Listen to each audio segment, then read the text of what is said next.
Halo, selamat malam.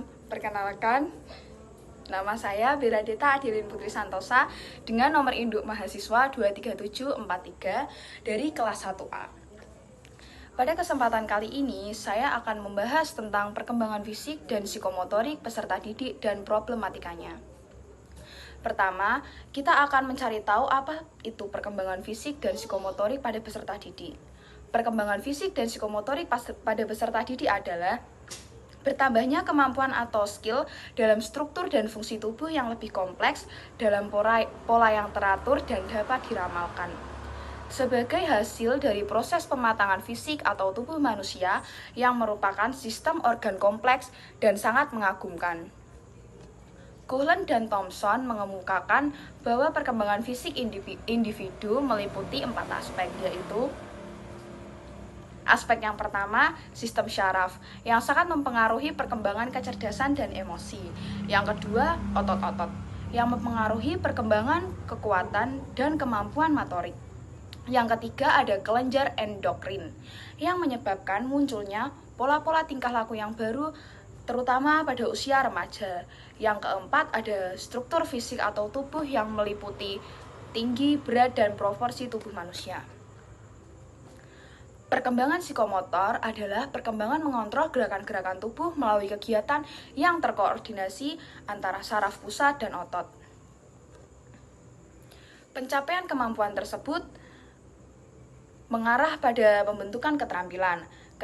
Keterampilan motorik dibagi menjadi 2 jenis, yaitu yang pertama adalah keterampilan motorik halus, seperti keterampilan kecekatan jari, menulis, menggambar, menangkap bola, dan lain sebagainya.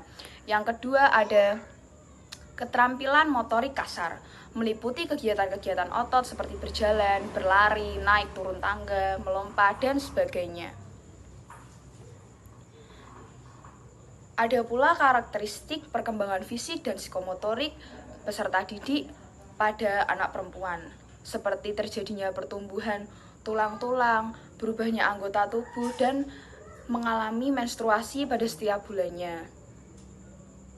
Dan pada anak laki-laki timbul perubahan fisik seperti tumbuhnya jakun, berubahnya suara, dan badan bertambah tinggi, dan lain sebagainya.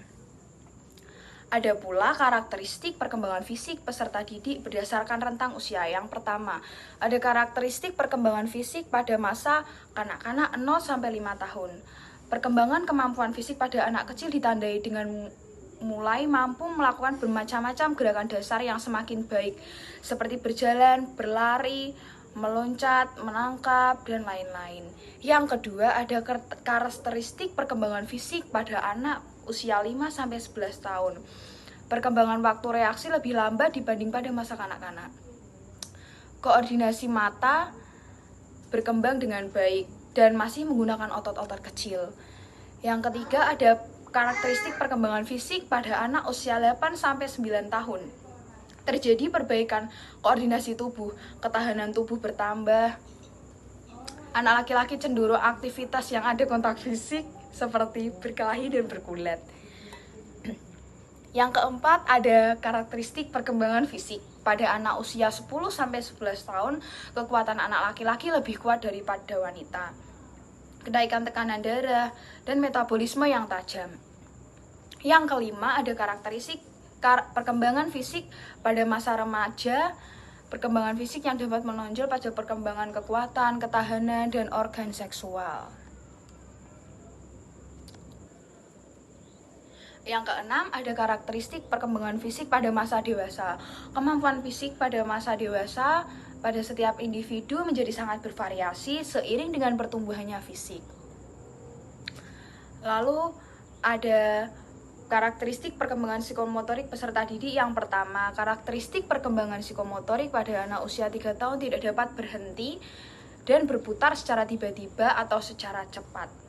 Yang kedua, ada karakteristik perkembangan psikomotorik pada anak usia 4 tahun lebih efektif mengontrol gerakan berhenti, memulai, berputar, dan melompat. Yang ketiga, ada karakteristik perkembangan psikomotorik pada anak usia 5 tahun dapat melakukan start berputar yang lebih efektif. Dan ada pula karakteristik persimpangan psikomotorik pada anak usia 6-12 tahun. Pada masa anak-anak keterampilan dapat diklarifikasi menjadi 4 kategori, yaitu yang pertama, keterampilan menolong diri sendiri, yang kedua, keterampilan menolong orang lain, yang ketiga, keterampilan sekolah, dan yang keempat, keterampilan bermain. Dan yang terakhir ada faktor yang mempengaruhi perkembangan fisik dan psikomotorik. Terdapat beberapa faktor yang mempengaruhi perkembangan fisik psikomotorik anak, yaitu yang pertama, keluarga, meliputi faktor keturunan maupun faktor lingkungan. Yang kedua ada gizi, yang ketiga ada gangguan emosional, yang keempat ada jenis kelamin, yang kelima ada status sosial ekonomi. Demikian presentasi saya, sekian dan terima kasih.